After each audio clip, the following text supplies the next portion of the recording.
All right, thanks for joining us on another $1 Million Fast Track episode where Barron's top 100 Erin Botsford helps advisors answer their most pressing questions. Today's episode is about how to get started charging financial planning fees. In a previous episode, we talked about what they are and why they're important and why your clients need to see things differently and why you should operate that way. But today we're going to get into the nitty-gritty of how you actually charge for plans and get that into your business. So Erin, when you're working with advisors who are trying to figure out how to start charging their first financial planning fee, maybe after 20 some odd years in the business, what are some of your tips and your best practices? Well, before I answer that question, I think we need to review the reasons why clients want to pay for advice separate and apart from a product sale. Now, when it comes to the most important things in life, things like they're going to choose a heart surgeon, they're going to choose an attorney to represent them, they never, ever, ever shop for the cheapest solution. They always want the best. And what happens is when it comes to their financial planning, when it comes to their money, think about it. Their money, whatever they have, whether it's $1 million, 500,000, 10 million, or 30 million, it's a finite amount. There's probably, when you get to them, they've probably retired, they've just sold their business. There's no more where that came from. So they want to make sure that they are hiring the best person in the industry and they're going to be given the best advice. And so clients do place a value on price. And so you want to be able to demonstrate significant value. And one of the ways to do that is to charge a financial plan that's relative to what they would pay other professionals in their life. It's a very good point. And I think about attorneys, and I know we've spoken about that before. And I think about, well, let's say I have $30 million and I think I have all my ducks in a row. But if I ever get into trouble or someone in my family does, I'm going to want to spend a ton of money on the shark attorney. And I'm willing to do that because I want to view them as the best. And I get to give them the responsibility of keeping us safe and out of trouble. And I feel like financial advisors miss the mark when they go, yeah, I can do the same things, but I'm going to do it just as AUM fee, or I'm not going to charge for financial plans, because in that lens, it looks like, well, you could be the public defender. And while you guys do the same thing, we don't trust a public defender. We would rather spend the money.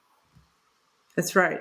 Well, the other misnomer in our industry is a lot of advisors are afraid to charge financial planning fees because they think if I quote a financial planning fee, they may say no, and then I will lose the product revenue.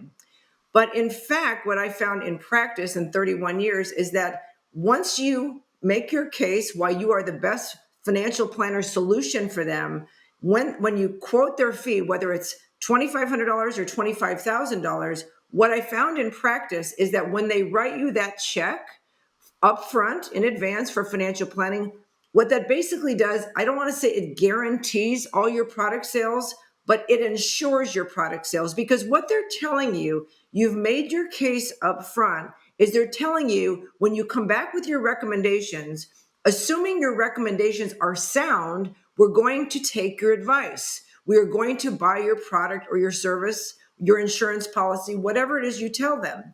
So again, I can't say it guarantees because we can never say guarantee in this industry, but it does increase the odds that the advice that you give them, they will actually take and they will place the business with you. Yeah. So tell me more about your business strategy of how you incorporate, or how you train advisors to incorporate the charging for financial plans into their business model.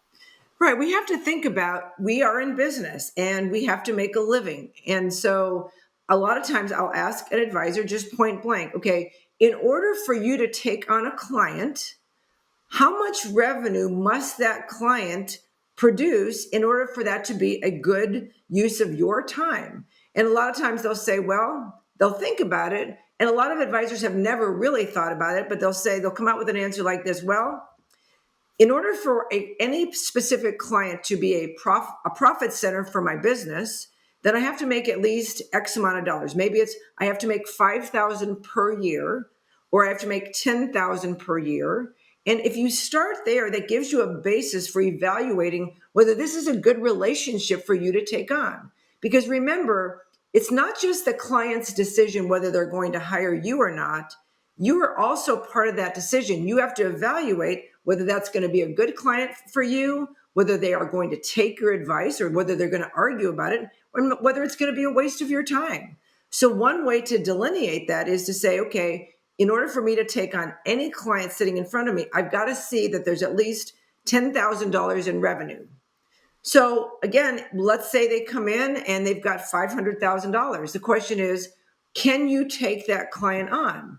If you put a $500,000 client, that the money in an AUM product that's paying you 1%, well, there's $5,000 of the 10 that you need.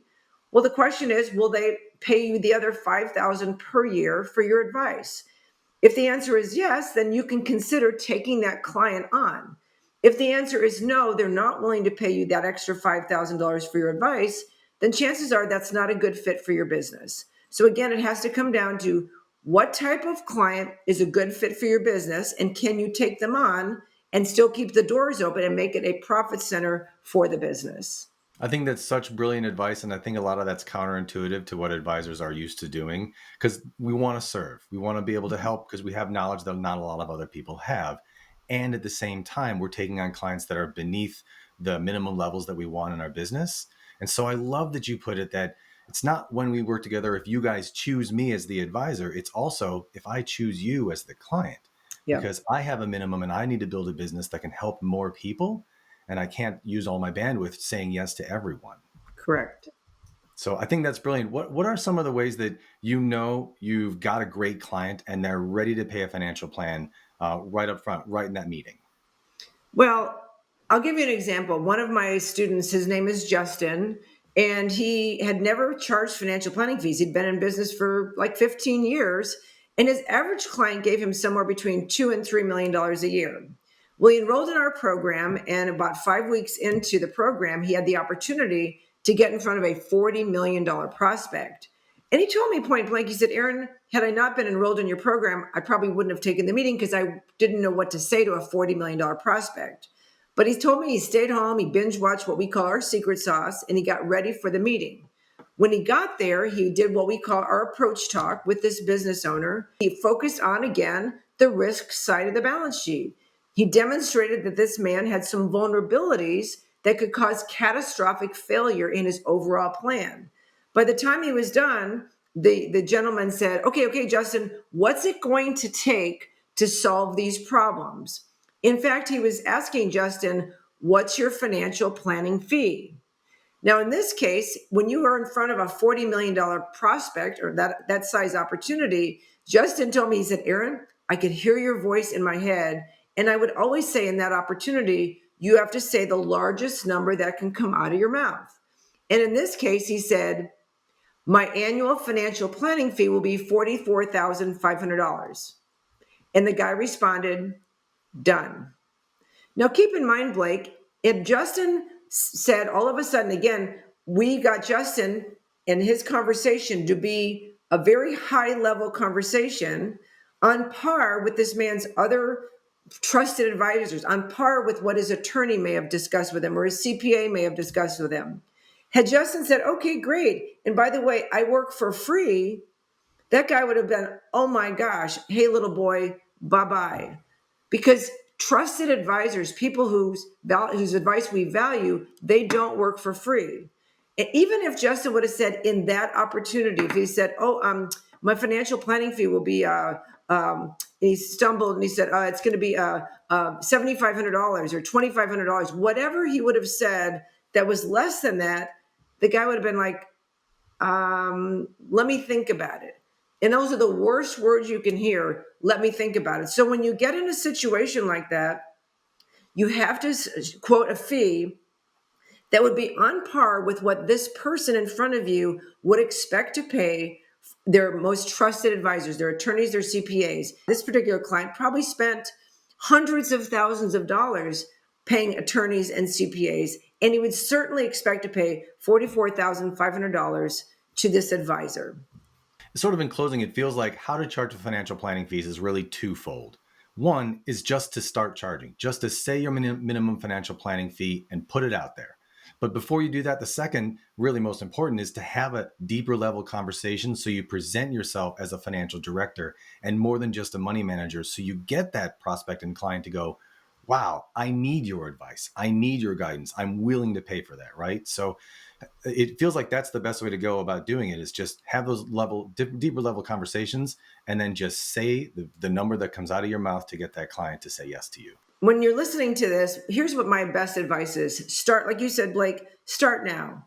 Have your first financial planning fee be $2,500. I can tell you, any person that comes into your office that has money will pay you $2,500. And we've had other advisors, they started at $2,500 and then they go to $3,500 and they go to $4,500. In my case, when I sold my company, my minimum financial planning fee was $7,500. And then I added $1,000 for additional complexity. Like if they had an out-of-state property, it was $1,000. If they had a mixed marriage where they had children with other people, another $1,000. So start someplace and get the ball rolling, because I can tell you clients want to pay for advice. And especially if you want to move up market, they will only hire you if they can pay you for your advice separate and apart from any product sale. Excellent advice, brilliant as always. So if you listening right now think this is some good stuff, I would like to know a little bit more, come to erinbotsford.com and learn more about what we offer in our training programs. Whether it's sales or it's marketing or it's focusing on getting out of the room and building a big enterprise business, we can definitely help you. Schedule a one-on-one and we'll talk about how we can help you take your business to the next level.